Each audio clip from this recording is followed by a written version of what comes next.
Korea with her co-founder, which is Korean. I told her, do you know what it's imposter syndrome? She said, no.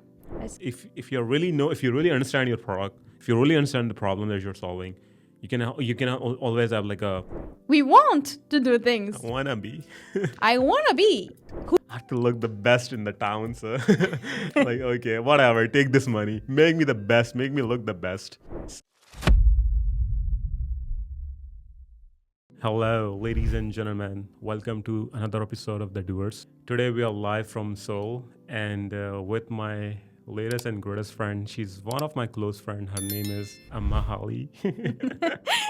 Hi guys. Hi everybody. Not my latest friend. She's quite old friend of mine, and she's expert. Her expertise lies in branding, marketing, automation. She's building an AI tool, which is more like a CRM and automating the workflows. And also, she's helping businesses in Korea in like a consultant, those who are suffering with generating leads, sales, and like how to build a community. So she's doing a lot of stuff. One of her businesses in US, and one of her businesses is in Korea with her co-founder, which is Korean. So let's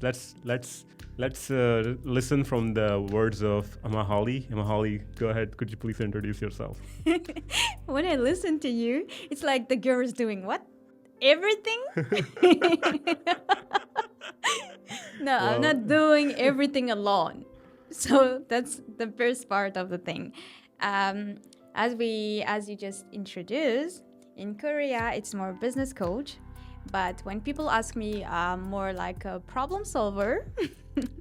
I see. That's a good way to put it out. Yes, like for example, you have any problem with your business? I'm pretty sure I can find a solution, or I know someone who can find a solution for you.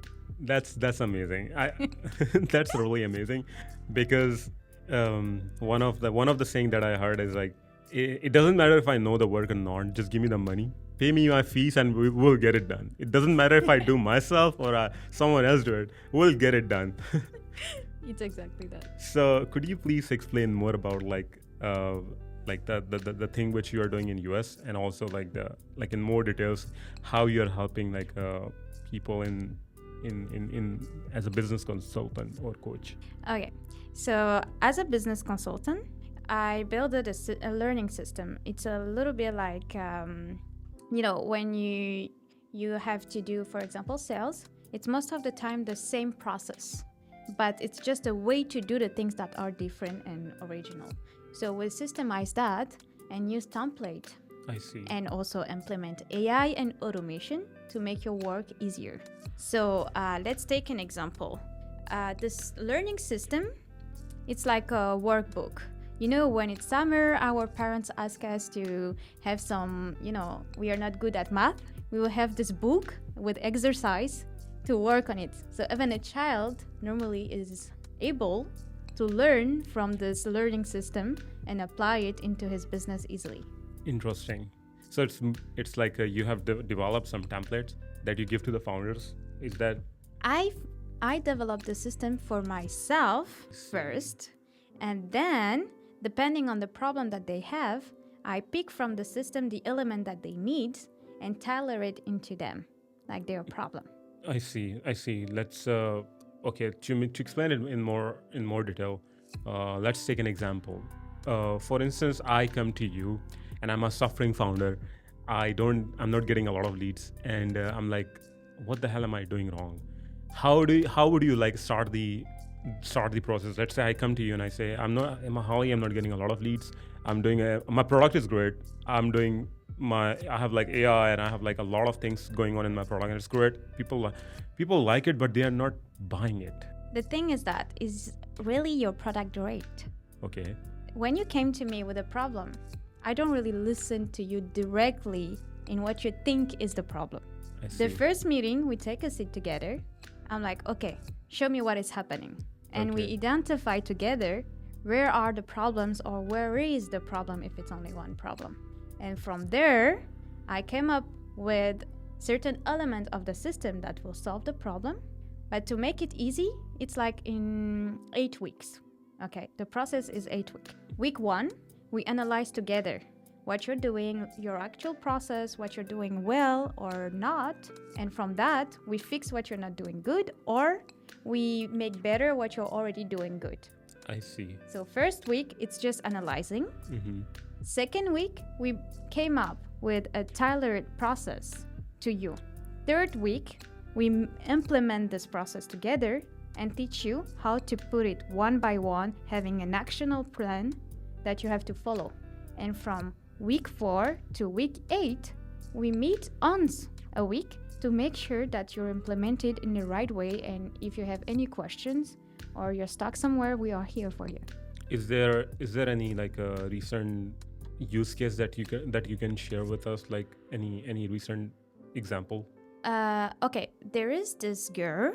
She was into fashion. Okay, she traveled a lot. She have a lot of competence. She's influencer. She was also writer. She was having multiple competence. But she came up to me and she told me, "Look, I know I have a lot of potential. I know how to do a lot of things. But the problem is that I don't know how to monetize myself." Okay. So what I did with her is first identifying why, like her deep why, like why she's doing things. And after that, we came up with what she's good at.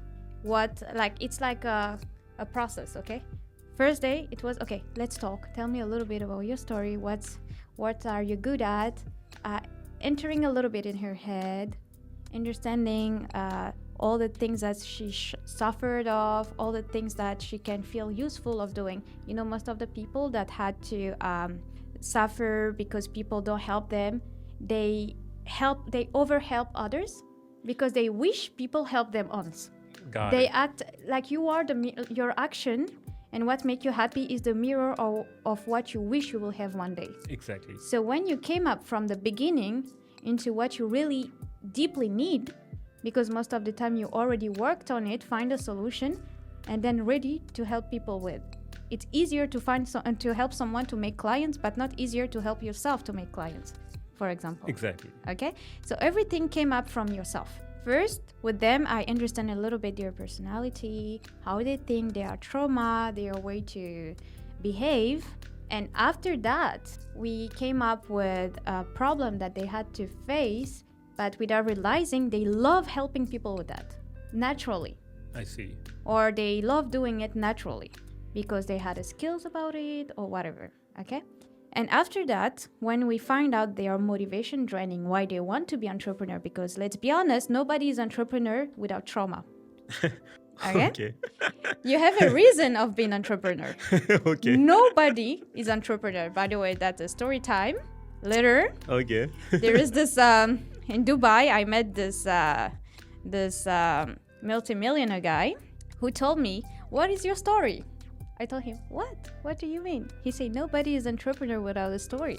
And I was like, Beautiful. "What do you mean? It's like a storytelling or whatever, a branding?" He's like, "No, you had a trauma that pushed you to be entrepreneur, and it's every entrepreneur behavior.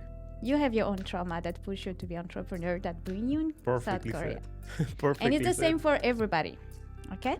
So when you understand that and you find out from a process that I have, that I built it myself from some psychology study that I did by my own, I find out this process that can help people to find what they really want to be useful for. Because if it's your deep why, you can easily find your motivation into certain business model. I see. After that, by the way, I also learned that from Relevant. Let's be honest. Just they a teach me disclaimer: that. this Relevant is a business consultant coaching Yes. organization that does I guess. They was doing business coach, a little bit like me, by the way. Got it. And I learned that from them, so they deserve to be rewarded for that. Okay? And I after that add my own way to do things. Got it. So after they find their deep why, I took a seat with her and I say, okay, now that we find why you're doing things, let's say now what are you going to do? It's like why, what, how, and then when. Perfect. Take the notes, okay? This is a perfect That's class how to for find your founders. future business. Yeah. So after that, I just told to this girl, okay, now let's focus into what. And the what, to identify what, it's a little bit like ikigai. You know the ikigai? Ikigai. It's the Japanese concept. I see. To find the activities that make you happy into monetizing and providing it. I see. It's like finding the middle between your passion, your capabilities, and all of that. Yeah, your competence and your network and all. So I did my own way of ikigai. It is my own system. So what I did is first you note what you're good at, because if a human is good at something, he tends to love that. Perfect. Yes. So she write down what she's good at. And then after, what you are not good at, because what you're not good at can impact what you're good at or the type of business you build. So you have to know what you're not good at. Perfect. And also what you don't like, your behaviors. So she write down her behaviors. And then I told her, what do you have outside of you that can be positive for you? For example, your network, or this friend who have a Photoshop, or I don't know, like every element around you. Like a leverage. Yes, that you can leverage to help in your business. Perfect. And after that, you find from those 3 elements the activity that will make sense. So the activity that will make sense most of the time is something that you are good at, but your habits can't negatively impact it, and you can leverage it with what you already have around you. Okay, this 4th point is kind of deep. So it's a combination of 3 things. Not only, but these 3 things will drive to the 4th one. Okay, so yeah, all of them will drive the 4th thing. Okay. Yeah. Nice. Okay, I got it. Now I understood. Okay, so what, why, how, and when. So like finding your what's and your leverage, and then your weak points, and then your best points, and then combining all of them together to make something. Yes. And what you can do if you don't want to overthink, you can just choose all those words that you just write down and ask ChatGPT to provide you type of business that you can do based on that. That's which is a amazing prompt advice. that I write down in the workbook that I'm telling you. So I mixed between automation, AI, psychology, and human side to bring up something that saves you time, but at the same time efficient. Interesting. I think that's really helpful because this is a kind of activity that you can like deep dive into yourself, and then you can find out like because I don't know like if I did this activity ever in my life, like what are my good sides, what are my bad sides, what are my leverages, because I think this is really important. Like a lot of people have a lot of leverages but they never use them. And the funny part, when she was writing down her leverages, she was just like, oh, there is this person, they can do that, and this one, they can do that. I told her, did you check your social media? She say, why? What? I don't really have a lot of people. I'm like, there is some people you met 5 years ago. Their life changed totally. And today they can be useful in your life. Wow. Wow. That's a good one. Just because you don't have news of them, but they are on social media, Okay. doesn't mean they are not a network. And there is some people you even forgot about their existence. So you check out all the people you follow that you're close with, or even not that much close. Oh, this person is doing that now. Oh, this is happening. And then you even discover what you really have. Exactly. Because sometimes you don't know what you have. You don't realize the potential of what you have. It's very interesting. Like 5 years ago, maybe this girl was we You were met not. her at the nightclub. She was a student. And now she's running at Google. Yeah, and I want to get let's say I want to get a job in Google, and I can like ping her like, hey, we met in that XYZ club, you were dancing, Yeah. and you were like. Definitely. Exactly. Or you want to go to, I don't know, US market this girl, she have all the newspaper network in US, and you don't Perfect. even know about it. Exactly. And sometimes when you're not sure about what someone is doing, just say hi.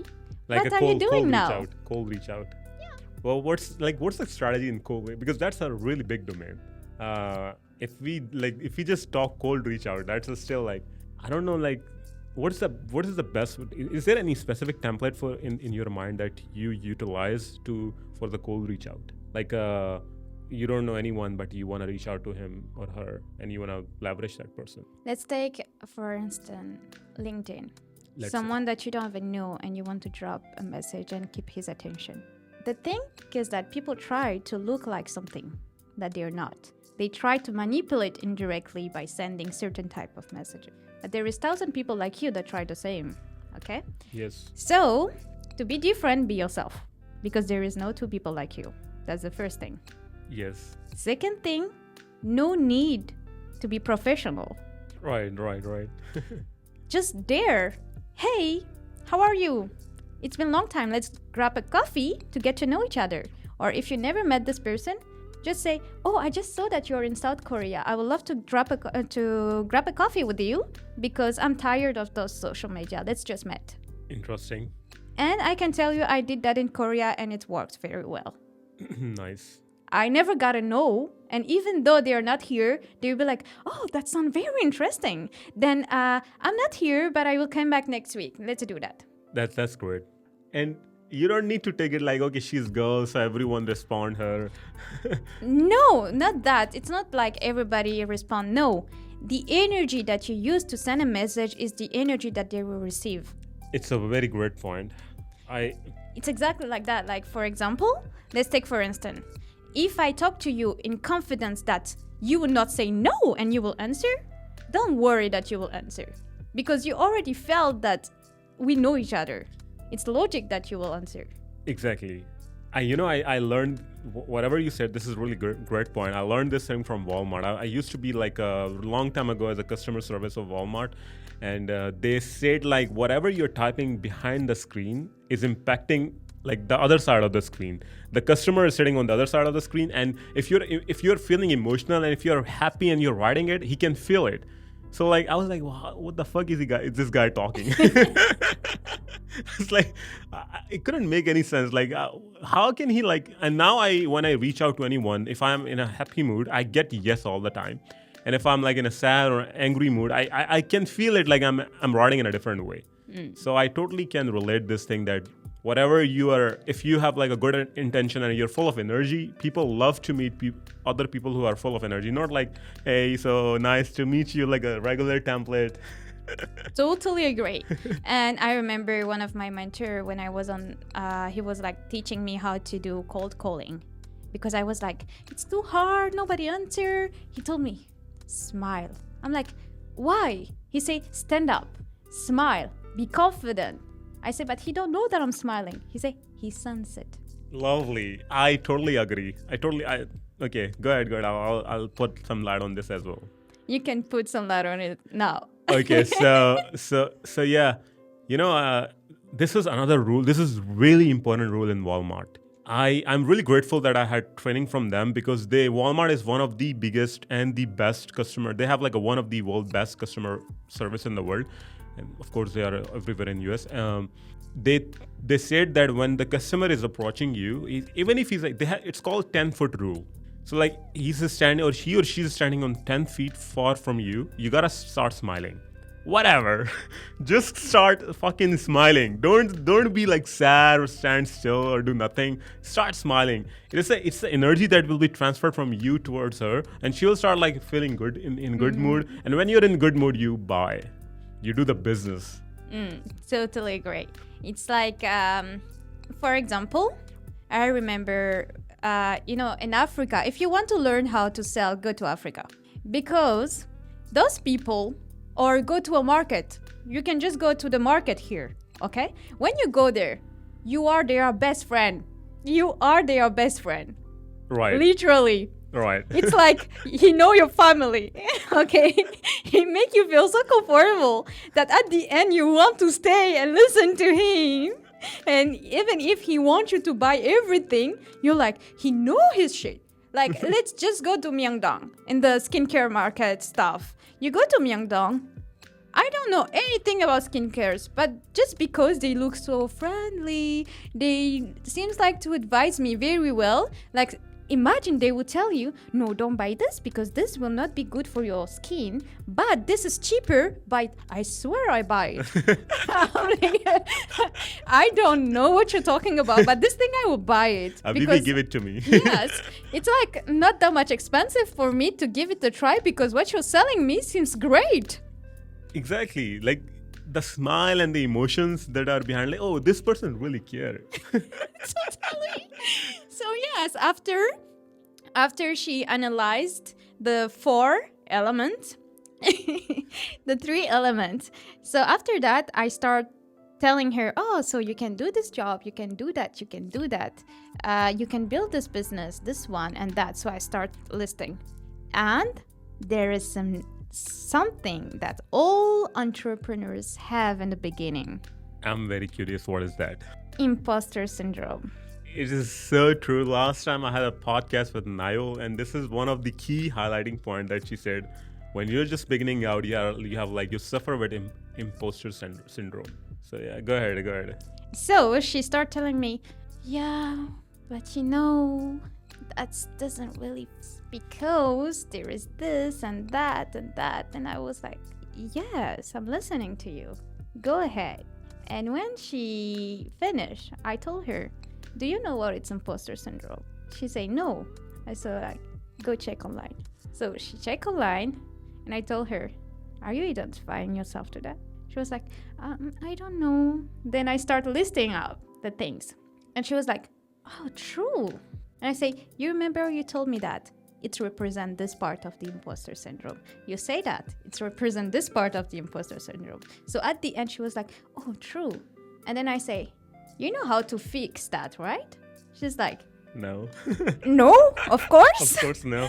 I don't know. So I was like, it's simple. Everything you think negative, like everything in life, have positive and negative side. It's all depend of your perception of the situation. And also, everything that you think, ask other people what they think, because they will have different perception if it's hard for you to see the perception that you can have outside of that, the positive side. So what I did with her is that I try for every argument that she told me, I tried to work with her into seeing the positive side of it, like how this thing can be the reason why you have to do it. So one of the things that she was telling me, I'm doing multiple things.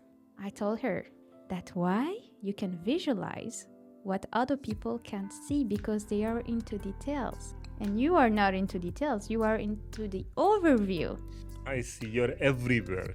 You are everywhere, and it's not bad. If you've never been everywhere before, you will never be able today to see everywhere. Very well. Well said, yes. Then with time, she just realized that, oh, all the things that I thought is bad, it's not that much bad. And this girl, she was about to start consulting. So she told me, yeah, but I'm not an expert. I told her, you know better than someone. You know better than me in your file. For example, I can pay you because I don't know nothing about fashion. Exactly. I don't know anything. Like today you ask me about fashion, maybe I will know how to sell, but about the culture side of fashion or design or anything, I will be like, let me take an artist. I'm not into that. Yeah. So that's something people don't, sometimes not people, but entrepreneurs most of the time, they tend to have this imposter syndrome and putting themselves, down and not valuing their competence because they don't see it. But after finding the what, finally, we start identifying the services. It was a part of the what, because if you, in her case, it was consulting. Now, what are you going to sell in consulting? Which is a little bit like a strategy. This is linked to the how. How are you going to be a consultant? Okay.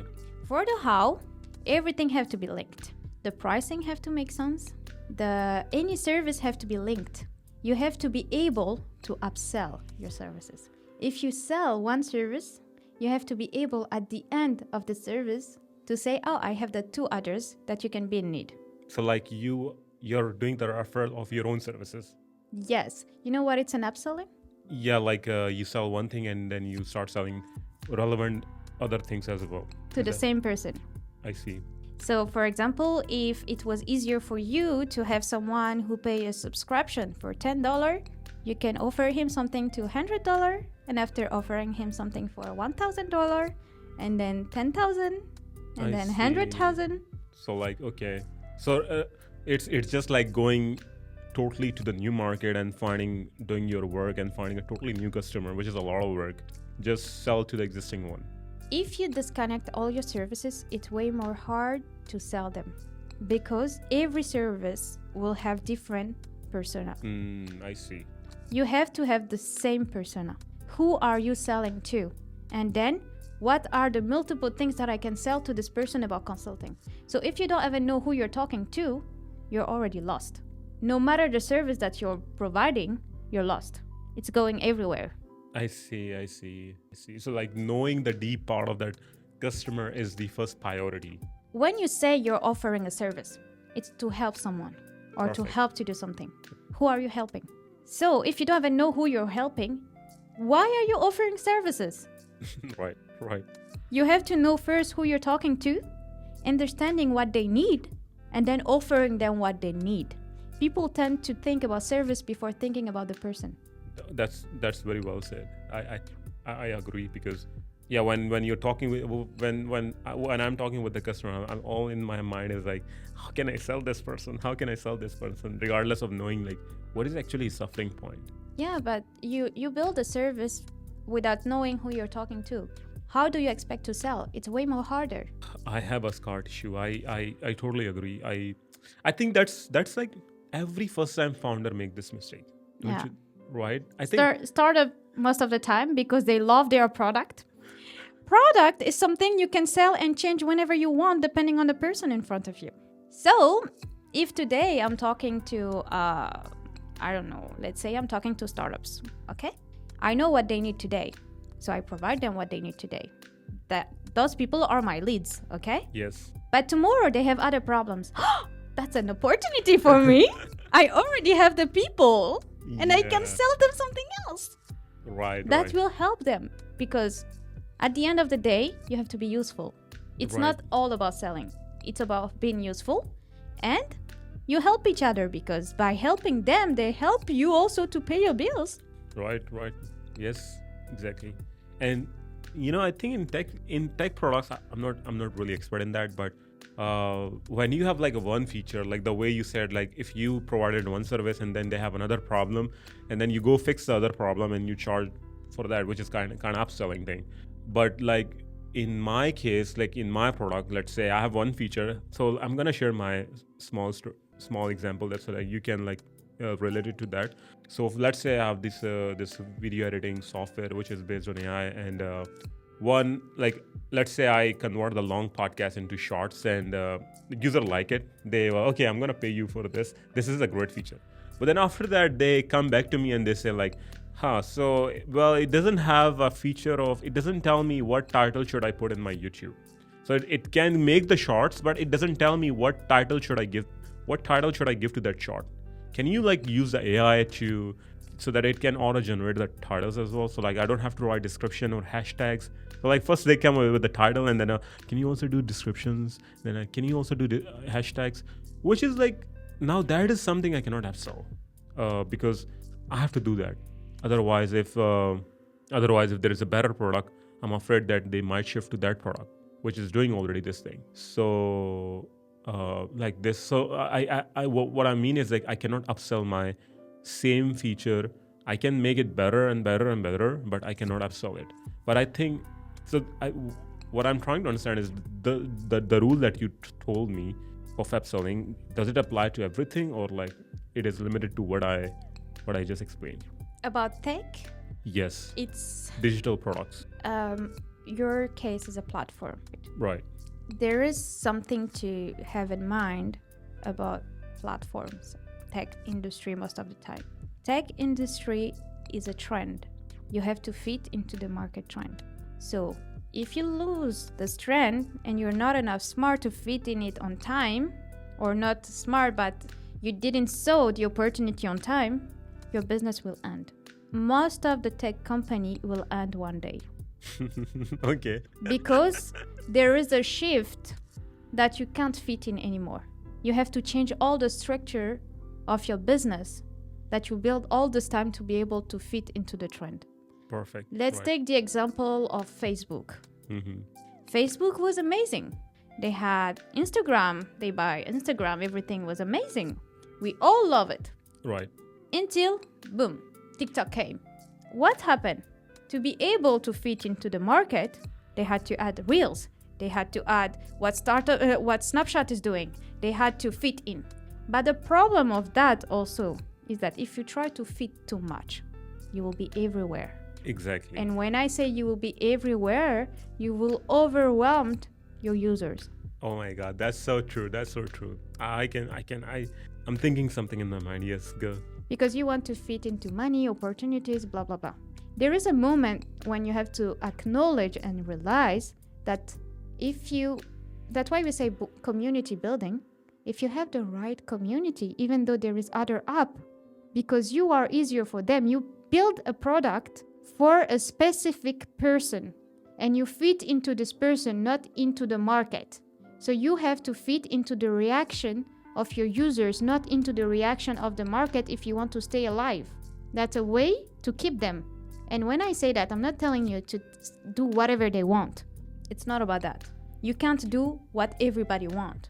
But if you build what they need, they will stay, not what they want. Some people, they think they want something, but they don't need it. Wow. Yes, that's so true. Exactly. I have an example of this as well. One of the guy came to me and he said like, I discussed this thing with other guy as well. Like I was trying to convert him into a paying customer, and I was saying, he said like, this video editing, it does the great job. It has everything, but like if you can build this additional feature, I will buy it. I think, and I was like, really? He's like, yeah, if you build this thing, and I was like, okay, and I built that thing, and then he came with that.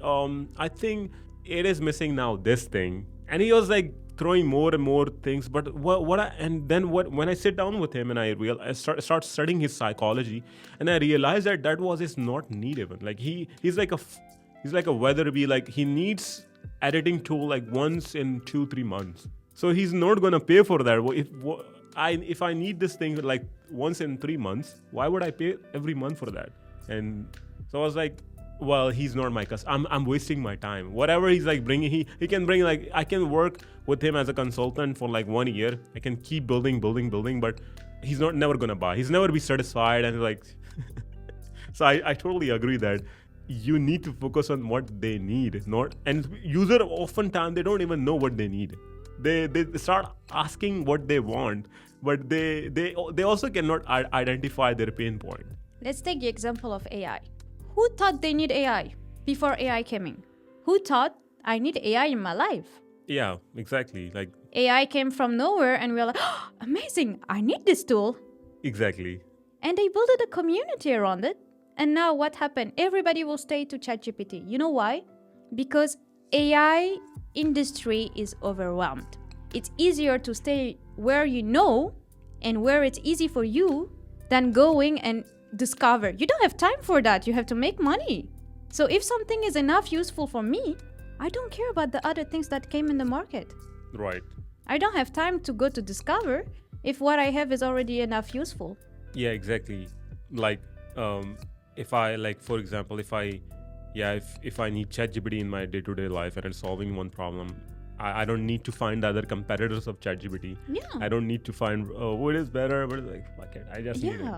ChatGPT do the work. Why will I go to Gemini? Yeah. Yeah, like I'm like, I know it exists, but I don't want to know who is right or not. The best is not my problem. It's what fixed the thing, and that's it. Yes, if it can answer my problem, then you build a business to fix a problem, not to be the best. That's a really interesting point. I build the business to solve the problem, not to be the best. That's kind of controversial as well. I don't know if a lot of people would The best is for ego. Wow. So like if I have ego, I will say no, I have to be the best in the market. You're doing it for you, not for your users. I see. So okay, so yeah, I think you're damn right, because sometimes your users have a lot of things to. I mean, if you just work based on what your user need, you will never have a time to think from your own mind what I need to build now. So like there is always work. There's always something to solve for them. And how do you tackle this thing, like the thing that I mentioned before, like well, you can continue. I think you were. I'm very interested about what you're saying. So like, for example, identify the, like, I think that goes, the strategy that you told me, I think that applies to the user as well. That, like, as I said, a lot of users do not know what they need, and they think they need it, but they actually do not need it. So what I assume is, like, I think your rules that you explain, what, why, how, I think we gotta apply the same to the users as well, because that's who we are selling and who we are trying to solve problem for. I think before even selling something, you should know who you're talking to first. When I say who you're talking to, before even building a product, let's say IT. Why are we building an MVP? It's to test the market. To solve problem. To solve problem. A mistake that most of the people do is that they are scary that people would take their business idea before it go out. How serious is this situation? So, instead of getting scary of someone else doing this thing that you have in your mind, just do it and talk about it, have insight, have all the things. Attract to you your user that you want, ask them, I want to build this for you. How can I help you? So from the beginning, your MVP will be already based in your user. Already validated, like, oh, this guy needs this thing. Yes. You already know what he needs before even starting building, just being in the concept area. Your concept is not you. Instead, if you tell me you are your type of persona, you are your potential clients, that's different. You can analyze yourself, what you need, and blah, blah, blah. But if you are not your potential user, it's nothing about you. We don't care. Sometimes you will put the color that you don't like just because your user like it. You will build a product that you don't like just because you want to fix a problem. It's not about you. It's about your user. It's about a problem that you want to fix. Right. Sometimes I saw some people, they're like, but I don't like this picture. I don't care if your user like it. Are you your user? Are you the person who love it? No. You love it or not, that doesn't matter. If they love it, that's the most important, because you want to engage with them, you want to keep them, you want to interact with them. They are the main reason of everything you're doing. If you don't put them in the center, you don't have money. True. You don't have any business. As long as there are customers, there is a business. Yeah. If there are no customers, nobody cares how great technology is, how big the invention it is. And no matter how creative you are, you can go everywhere, like building the best innovative platform. While people just need one little things. They want to be able to click and to save a document. That's it. And you are building a huge interface that don't even do the job. I'm feeling shameful right now, because this is what as a first time founder did. As a first time founder, when I started building ViralMe, which used to be known as Transfify, I got a lot of feedback, exactly what you said, from a lot of great founders that, bro, why you are everywhere? Like, when I go to your tool, why do you have this feature? I can scale your video from 30 FPS to 120 FPS. Who gives a fuck? You just say, I convert your long podcast into shorts. Who cares about 30 FPS to 1? Why do you have this as a main feature in your dashboard? It's remind me something about, there's someone that I was helping also about sales. And he was like, you know, my platform did that, blah, blah, blah. And I say to this person, I don't want to buy it. And he say, why? It's okay. The most important is that someone will buy it. And I told him, it's not about that. If I don't know how it will be useful for me, I don't care how much amazing is it. How many features are there? Yeah. What problem are you solving? Why am I going to pay this? Like, if you will teach me when I will sign, don't teach me before even knowing why it will be useful. And you know, some people even also don't know how to talk. Some founders even don't know how to explain their product. They love their product so much and they are tech people. And I understand their product is amazing. And I understand totally. You build it. It's your baby, but it's a product. And if they, like, for example, like if I have to explain you what on me, let's say any person who's like copywriting product, and he's like, let's say he has to explain ChatGPT. So like, oh, so my product is this, it has this feature, this thing, and that thing, and that thing. I'm like, what the fuck? I'm like, you took 5 minutes just to explain your product? Like it gets boring as well. So I think coming up with just, if you really understand your product, if you really understand the problem that you're solving, you can always have like a elevator pitch ready to fire. You know what we say about sales? People love themselves so much that if you want to sell, don't talk about you, talk about them. You came very fast. I'm this, and I want to help you with that. We don't care who you are. The person don't care who you are. He want to take a seat with you just because you told him, I will help you double your money from 100. And they'll go, okay, take a seat. It's about me, so I want to hear. And then, instead of coming and tell them, look, I will help you with this problem. No, make them tell you that they have the problem. Ask them question. Make them tell you, I have this problem, which is exactly the problem that you're solving. Make them tell that they have the problem. So you don't have a need to convince them that they have the problem that you're about to solve. I mean, if they don't need a pen, don't sell them the pen. Yeah. Talk to them. And at the end, I remember I was saying, when I started entrepreneurship, I was saying to one of my friends, look, I'm not closing. I don't know. Those people don't want to buy. And he told me, okay, there is no loss. I'm like, why? He say, maybe the only mistake you do is to let them go. I'm like, what do you mean by that? After that, he explained me that, okay, they don't want to buy today. Today with you, they don't know about your product enough to buy. Or you didn't sell very well and it's okay. But at the end of the call or at the end of the meeting, you ask them, like a friend, you're totally right. I'm not here to force you to buy at all. I'm here to help you. So it's okay. You don't need it? No problem. You don't need it. Exactly. Let's keep in touch. That's the first thing. Second thing, do you know someone who can be in need? And oftentimes they know. And they will be like, I don't know. And then you'll be like, I can help your, maybe it can be useful if you help your friends to reach out this problem. So you can ask if you don't know who, but if you have someone in mind, I don't ask you 1,000 people, just maximum 3.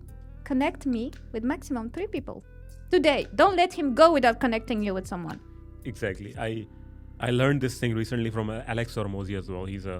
I watched his sales video, and this was like one of the key points that to not let your customer or user go right without having a referral or without knowing what are the other 5 people that he can recommend. Because sometimes it's like oftentimes even if they don't know, it's fine, but like 5 out of 10 people know the other people that needs the same product, and it's like it helps in fast conversion. Not all the time you have to sell that person, but the thing that matters is like, this is also like I learned that you, even if he's not buying, you can still like get a feedback, or you can ask for rating, he can even buy later.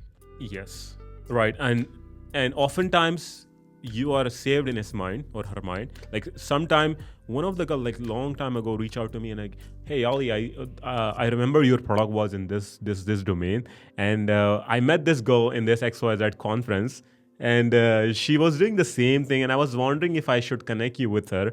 Exactly. For instance, you're my friend, okay? You tell me what you're doing. I'm not buying. Exactly. But okay, you let me go. Yes. But every time you educate me and update me about what you're doing, you can be like, hey, you know what happened? I did that. Hey, you don't know? I discovered that I solved this problem also. Oh, girl, there is this. So you educating me by just being your friend about what you're doing. Even though in the beginning, like today, imagine that I don't know anything. Like you came to me in the early stage of my knowledge in what you're doing. Okay? by educating me every day. When I say every day, it's like updating me. That's why we do newsletter. But newsletter doesn't work anymore, let's be honest. I will explain you why. But you educate me as a friend on social media. I see your post every time. Oh, you're doing great. You're doing a lot of things. You have this energy. And that's sometimes you even make me a little bit curious. So I came back to you and I'm like, oh, so what's up with what you're doing? So you're entertaining me and educating me about what you're doing. And every time that I will hear someone who will confess that they have a problem that you tell me you're solving, I will be like, oh, I have this great friend, and I will be so excited about talking about you. I will be like, I can link up you guys, and I'm pretty sure it will work out. It's a little bit like affiliate without me having an affiliate link or whatever, And this person trusts me. So they will not even ask themselves, is this guy a scam or not? Can I trust this person? I just saw how excited my friend was to talk about you, so I trust you. Exactly, and it's also like people love to help other people. So like you will be lot. You'll be like, shit, I was looking for this opportunity, and like I know one guy who can solve this problem. And it's like a self-branding as well. Like, I'm a very helpful person and I know a lot of people. So in future, if you need a lot of help, come to me. I know a lot of people, so I can connect you with a lot of people. I remember also there is a moment where, when you are an entrepreneur, sometimes you tend to not ask for help because you're like, no, I can do it alone, I can do it from zero. I saw many people, they can do it. And also it's my image. You're nothing yet, so your image, just forget about it. That's the first thing. You're just in the beginning, and nobody succeed alone. Even billionaires that I know, they were all successful, but every time that I ask them, oh, what are you doing in your business? Oh, I have investors into that. I have this friend that collaborate with me, blah, blah, blah. They have a network, they work their network, and they ask for help. Even a billionaire asks for help. How dare you not asking for help? And nobody can guess that you need help if you don't ask for it. And nobody succeeds alone. Today, I need you. Tomorrow, you need me. Exactly. Network is net worth. Network that you don't monetize have no sense. When I say monetize, it's not only about money. It's also about help. It's also about all. And if not, you're just entertaining people. I mean, yeah, you have to be useful at first hand. No, like when I mean you're just entertaining people, it's like you're not useful for them and they're not useful for you. Why are you even going out? You're entertaining. Right. Just losing your time, losing their time. Exactly. Like that's I think that's really important because the people who can be my potential business partner in future, I tend to be only not just me. I think anyone who is serious in his life, they tend to be only friends with those or partner with those who also want to do great things. Not just like. I mean, there are segments of people in your life. I think that it is like based on segments. Okay, this people, I'm gonna go when I'm very sad. This person, I'm gonna go when I want to generate sales or want to get advices. Mm-hmm. This person is very funny. It's like when I want to laugh. Of course. So you get a lot of segments of people in your life. So yeah. But don't be around people who want to do things. Be around people who do. Wow. Everybody wants to do things. Everybody wants to be successful, but who is really doing it? That's a lovely way to put it out. In our all networking things, let's be honest, there is a lot of people. It's nice. We want to do things. I wanna be. I wanna be. Who don't want? Even a child is telling, I will be a doctor. I want to be a doctor. And who end up being a doctor? That's a very great question. Who end up being a doctor when they say when they were a child, I want to be a doctor? It reminds me the Pepsi and Coca-Cola campaign. It was a Halloween, and a lot of people might know this campaign. That Pepsi, I think it was Pepsi that put the costume, like they covered their can with the Coca-Cola, and they said like Happy Halloween. So like they opened a little bit like Happy Halloween, and then Coca-Cola responded that everybody wants to be a hero. There is this funny thing. I was talking with a friend of mine, and I remember because every time I saw online people saying, oh, you don't have to be the smartest person in the room, blah, blah, blah, blah, blah. I didn't understand the sentence until now. And now I got the sentence. You know what that means? When you need help, it's about you. It means that, let's say this bottle, okay? You have this bottle and there is no water inside. Let's say water is your need, okay? Mm-hmm. So here is like everything like you really need. And more than that, you can use it for others, okay? Okay. So you are in zero, like struggling with your finances, struggling with where to sleep, everything. But you have the savior syndrome. You try to help everybody for your ego, for I don't know what, or you try to prove that you are useful. I don't know what you're trying to prove. But every time that you have a little bit here, you just pour it to someone to help him. Every time helping people. Well, you don't even help yourself first. Everything starts by you. Well, what do you mean by helping people? You see, for example, I saw a lot of people in the beginning. They have, I don't know, like they just start making money, or I don't know what happened, because as I told you, there is this trauma. So depending on each people trauma, you tend to focus more into other people because it's easier than focusing into yourself. For example, you will tend, every time that someone say, I have a problem, you'll be like, oh, how can I serve this person? How can I help this person? How can I be useful? And sometimes you're like, oh, I have to be every time useful in case I need them. But you were never the person who will ask for help. So you're so focusing into helping people, which is distracting you, while you're supposed to help yourself first. Exactly. So you prioritize yourself. But by prioritizing yourself, you have to be with people who need less than you. Which means that when we say being the smartest person in the room, if you are the smartest person, it's not good. What we mean by that is that surround yourself of people that will pour. You know, in the same way that you're pouring into others, the little things that you have, pour to people that are already full. Like people that are already full, surround yourself of them so they pour to you things that you need. If you surround yourself of people that ask you to pour, those people, they don't care. I mean, yeah, like, how should I say it? It's not about being, like, maybe I can tell it in a later way, okay, to make it more clear. You don't have to be raccoon in the jackals. It's not about that. In the beginning, you have to be selfish. When I say selfish, is that how dare you thinking that you can build other people while you are surviving? Build yourself first, and then you can help others. If not, you will not help them and they will not help you. Because there is this thing, people have to help themselves first. Rich people, for example, that's what I learned. I start having their help only when I start handling my life. When they know I'm serious and I'm working hard to... When they know that I can tell them, don't distract me. I'm locked in. When I tell them, look, I don't have time for distraction now. I need to make this money. Right. When I tell them, look, I'm on shit, I need help for this. But when I want to ask them help, they don't have time. So what I do is that I make the help easier for them. They saw that I already built up whatever I need. Like I came up with a clear problem. I don't came up like, I have a problem and they have to figure out what is my problem. No. They have to figure out how to help me. I have to come and tell them, look, I have a problem here. I analyze this is my problem. And can you help me with this exact thing? I'm not here to waste your time. I'm exactly going to tell you what I need. Yes. Be clear.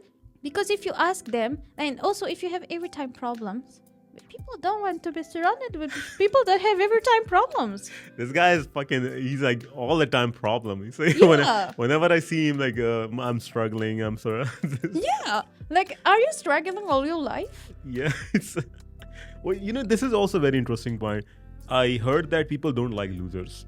So even if you are struggling, you have to put yourself in a way that you don't have to say, like, oh, wow, life is good, like, we are new, like, well, you just be confident, like, okay, we are new, we have like a very small user base, but we're doing a great job. We love our customers, regardless of being small. What we are doing is a great thing, and like people love confident people. They don't like lousy. You can put more light into this. Like, what I think is like they don't like I'm struggling, and like sometimes you have to show that you actually need help. Of course, nobody succeeds alone. Yeah, like you really have to show but they don't have to do the work in your place. Yeah. That's what I mean. Yeah. When I say you tell me you have problem to have I don't know, like someone came and be like, I have problem to find clients. I'll be like, okay, how can I help you? You will be like, how can I find clients? I have to sit down and like fucking find the problem. Like, what is wrong going in his life? Pay me, and then I will show you. Because it's a lot. That's a really good point. It's a lot of work. I'm like, do you know how much it took me? How long I learned alone? I didn't sleep, and you want me to just take a seat and coach your mind, and at the end of the day you will tell me, oh, it's too much work, and I will be like, Dada. I already make it easy though. Dada, you have to do it. So like, I'm like, it's not about like, okay, we're talking like that, but to be honest, it's not a bad thing to ask for help. Okay, it's like, for example, you have to have your own honor. Okay, you ask for help with honor. You ask for help with acknowledging that you don't lower down your value. that's what I mean, actually. Exactly. You came to me and you're like, I need help with this exact thing. Can you call this exact person, because I know that you know this person. So I already make the thing easier for you. Okay, I need this, that, and they will tell me for what. To sell this services, and things are clear, the plan is clear, everything is clear, and they even acknowledge that the only job that left you is their little help. Yes. This is how they help you. But if you came up and they see everything is to do, sometimes I see people, they are like, I'm not here to judge, really. I'm saying that for those people to understand when you're in the other side how people view you. That's the only way you can That's learn. the only reason why I'm saying that. But sometimes it happens to me that people came and they are like, look, I'm stuck. I need help. So do I. I'm like, you're stuck. How can I help you? I don't know. How can you help me? Well, Help yourself first. Guess what? I also don't know. I don't have time for that.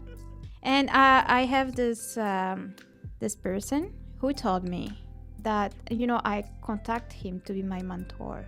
By the way, if he saw this video, we never know. I contacted him to be my mentor. He told me, look, other people that came to me, they don't ask me to be their mentor. They are my friends, and they just call me because they know, because he's like, there is this girl who was interested about trading, and he was into trading, but like very good one. And she know that he's a broker, and he worked during the night because most of the trade is during the night.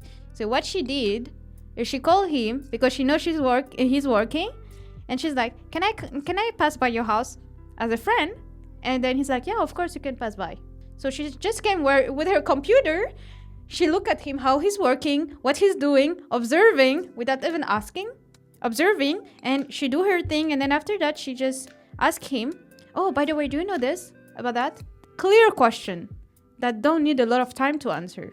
He don't even ask himself, am I helping this person or not? She just go and took the information because she know what she's looking for. But you don't even know what help you're looking for, what information you're looking for. You just go to people and you ask them, can you help me? Can you be my mentor? This guy showed me that I didn't know what is a mentor. You can't, he told me even himself, most of those mentors that you will see that you pay to go to see him, it's how he make his money. I see. I mean, it's his business to find a way to make you successful. It's a business.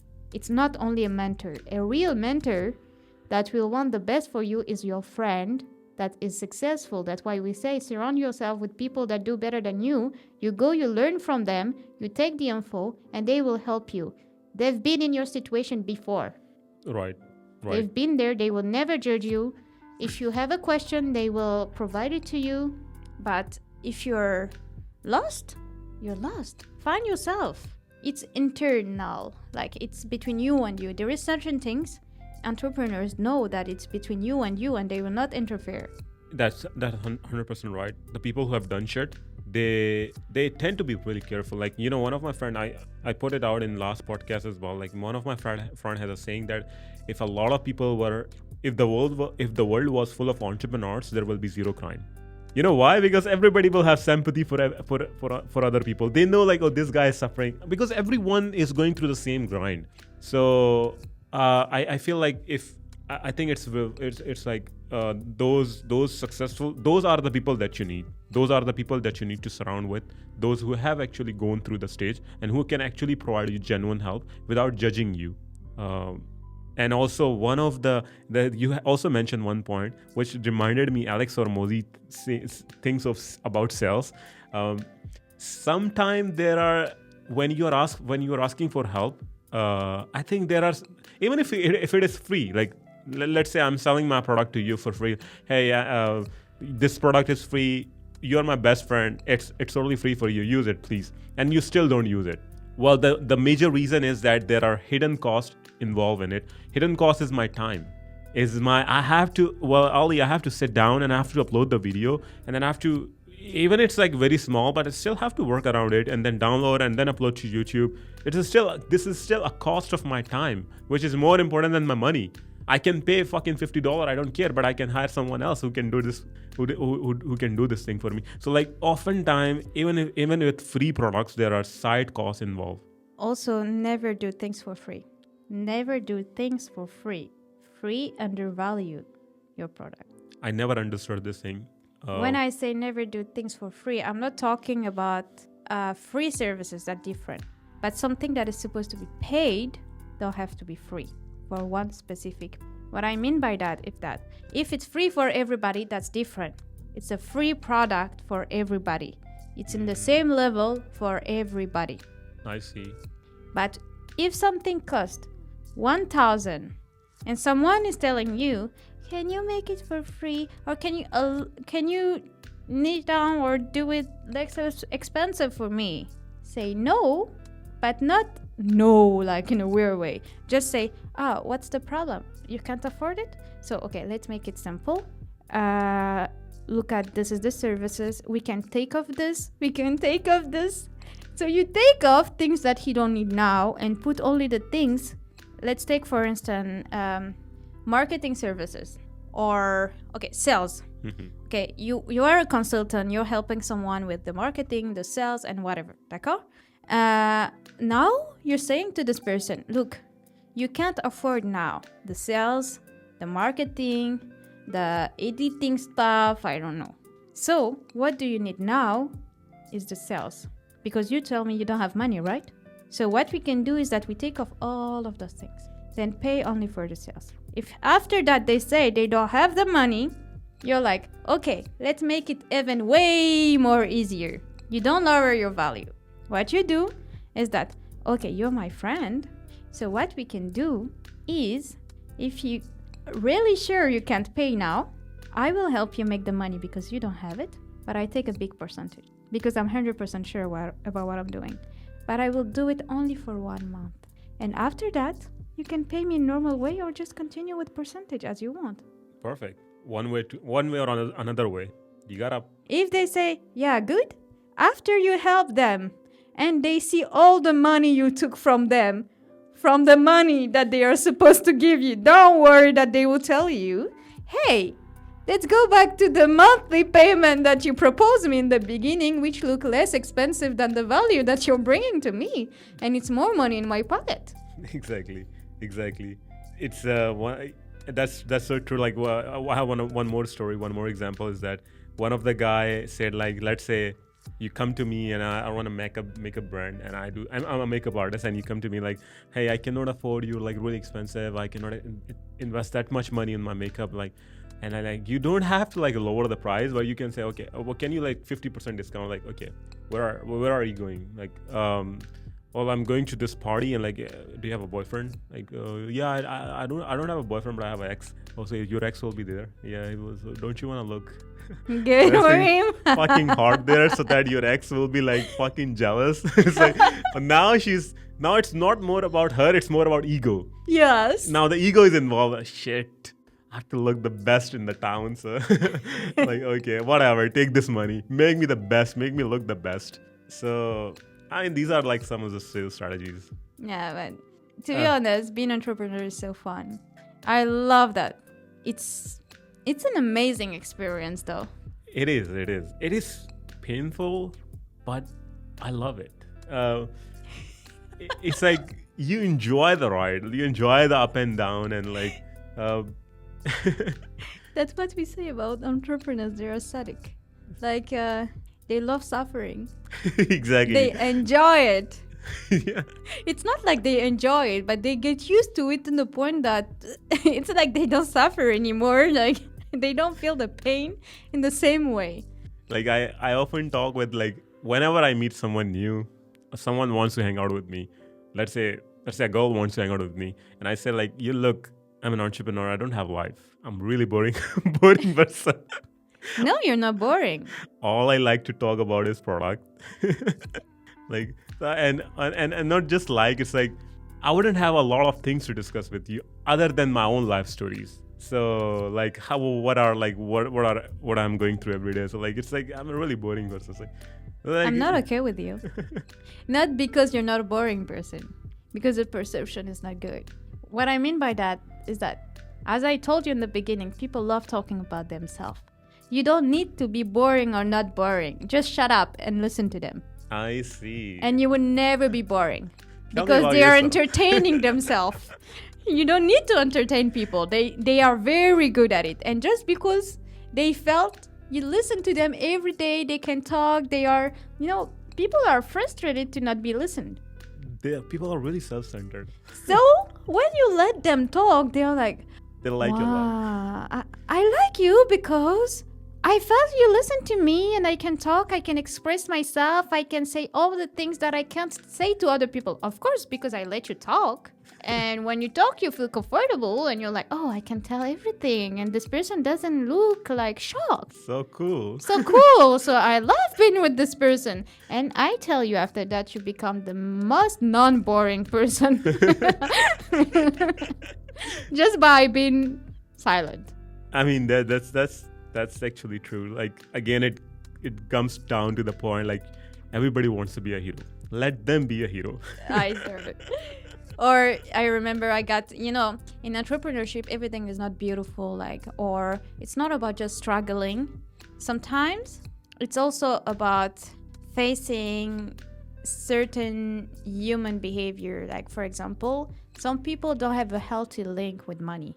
So, sometimes certain people, they don't want to pay you, they don't want to do certain things, and it's a lot of headache.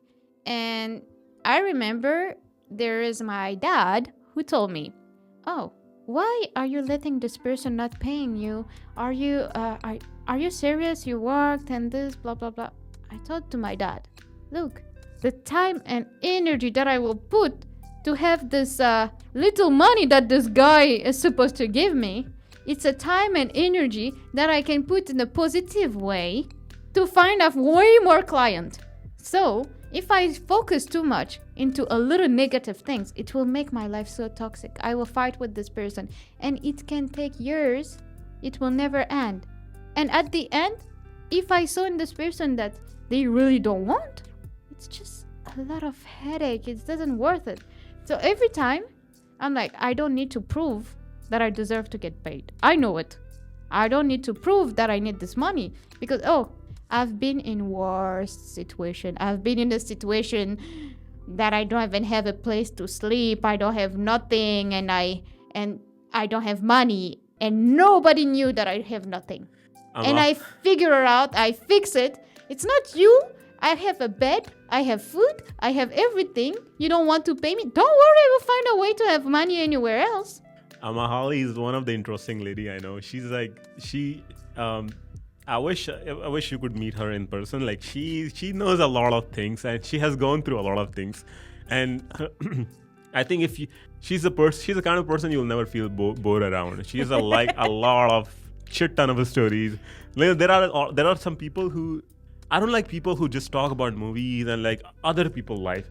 My own life is a fucking movie. You can write a book. Let me know. We will do a Netflix show from it. Let's monetize our own life. I say that many times to people. I'm like, God bless you with the history. Make it money. Everything is monetizable. Now let's see how you want to make it or not, who they're doing it or not. Some people are very blessed with sellable history. Yeah, it could be there or it could be any. Yeah, like everybody. Hmm. Because even how you learn to talk is a history. Like, you struggle. Everybody struggle. Nobody can say he never struggled. True. So we all have a history. I think that's a skill. That's an art. Especially entrepreneurs has to learn this thing. I'm not sure about other It's a part of our branding, though. Exactly. Like, why you should invest your time in me, or why you should even invest anything in me. Why am I cool? So that why should be, it's only justifiable if you can sell, or if you can have a history of cool things. You know, there is this person who told me, "Oh, you solve all type of problems. How your ego is popping?" And I was like, and they're like, "You're too young. How can you offer this type of service?" I'm like, one thing is sure is that my life teach me how to find solution to problems. That's one thing. Even though I never faced the problem, I will find a way to solve it. Sometimes solving a problem is a skill. You don't need to be like super experienced in anything. Just be experienced into solving problems. That's it. That's real meaning of entrepreneurship. Creating something out of nowhere, out of thin air.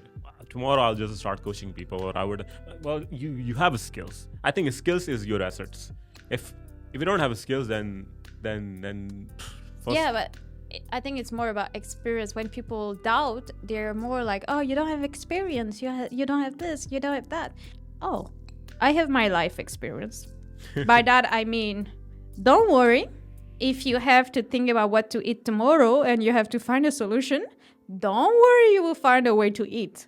If you have an exam tomorrow and you didn't study all the day, you're supposed to study for your exams. Don't worry, even though you don't sleep, you will learn this thing and go and win this exam if you really want. And I say that because when I was in engineer school, I'm not proud of myself, guys, so don't judge me. I was having 3 jobs on the side, so no time to go to school. Which means, how am I studying to go to the exams? I was calling all the people in my classroom. Can you send me these courses? Can you send me these courses? I didn't study all the semester. I didn't study. But the day before each exams, I can tell you that I found a way to learn all the courses that happens in the semester before each exams. So, for example, tomorrow we have math exams. I will learn all math all the night, even though I don't sleep, and I will fix it. And it's not to be proud of myself, but I win this year. Even like my schoolmate were like, "How you were never at school, but some people doesn't succeed and some others succeed." And when they saw me in the next class, they are like, "How you did?" But it's simple. When you put in your mind that you can do something, you already take off 80% of the problem. Exactly. When you put in your mind that it's possible, you already take off 80% of the problem. Now, you can also tell me, "Yeah, but you can't learn everything." What you do? You go online. What is the method to learn very fast something? And I was like, yeah, that's hard. Okay. Then I check all the courses titles. I took all the courses titles. I came online. What are the most important info to learn from that? What are the key points that I should learn? The keyboard. No need to know everything. Just the most important things, because the exam will be around the most important things. Right. Minimum 50% will be about the most important things. And that's all I need to know. Yeah, I don't need to be the best. I don't need to prove that I'm the best. I just need to succeed this exam. That's it. Okay? Again, I need to just solve the problem. That's it. It's not about my ego. It's about solving the problem. Of course, my ego was super happy when I did it. But it was already a personal satisfaction. No need to brag about it. But that's just an example to solve a problem. Or someone is stuck into something. Like today, if you see that I provide a lot of services, it's just because I had to solve different people problems, and I had to face that. And when you solve it once, it's the same for all, for the same problem. And most of the people have repeated problems, and you can repeat especially in business. Yeah, most of the time it's money. Mainly money. So if you solve this one, don't worry, you already have 95% of the market. Right, right, right. And the other 4% is here, Totally agree. Totally agree. That is like in the head mindset. that is wonderful. That is so wonderful conversation. I learn a lot of things. Wrapping it up, coming up to the last conclusion, because just for this, just for her time, because she came on a very special call and from a very long distance. So being very polite and what this is my last question. What if you could have, like, I asked this thing for everyone, like, if you could have one coffee with anyone in this world, a live person, who would that be? Is there any special person that you are really admire or you're inspired from that you want to have a coffee with? Does it have to be a real person? Okay, I'll allow you to choose a fiction person as well. My best version, I guess. Your best version? Yeah. Ladies and gentlemen, that is a fucking banger answer. That is very deep. I mean, that's really deep. I would have. What would you ask from your best version? Why do you want to have a coffee with your best version? To taught me how to be my best version. Okay. Mic drop. Ding. Like, I don't want to be anybody else, so. I don't have any other question left. Bye bye. You can leave. The show is over. Show is over for tonight. You think I have answer for everything? Like, already. You guys can leave. Bye bye. Like, That's banger. That's a really good point. Like, I never thought from this perspective. I want to talk with Elon Musk. I want to talk with Sam Altman. I want to talk with a lot of people. But why don't I talk with my best version? So that I can ask that motherfucker what are the advices that I should take. So that what are the loopholes that I should avoid, so that I can reach that level very quickly. So like when I hear people telling me they want to talk to Elon Musk, they want to talk to all of that. The thing is that you don't know people. You just have a perception of who they are. You have your own perception. Like, for example, what you think about Elon Musk is not the same perception that I have. So everybody have a different perception of the same person. So if you talk to this person and taking him as an example, like a Bible, you will literally never be good because they do them and you have to do you. And it's impossible to fake it. You can take examples like, oh, they did that and get inspired because it tells you something. It's already something inside of you. But if it's not a skills or something that is already inside of you, you will never be able to fake it. Impossible. that's right. I totally agree. Yeah. With that, we'll end the podcast. And thank you so much, Amahali, for showing up and coming to the pod. Thank you. That's a really It was a lovely, fun moment. I really enjoyed a lot. Me too. I really had a lot of fun, and I learned a lot of things. And again, thank you so much. Guys, follow him. You should, because it's just the beginning. He will bring other people and it will be super fun, I'm pretty sure. We are bringing a lot of entrepreneurs in Korea, and for sure when we'll be in US and there will be people coming from Silicon Valley, and that's gonna be banger. So yeah, we'll be everywhere, not just the whole world belong to us. So Sky is the limit. sky's the limit. Yeah, thank you.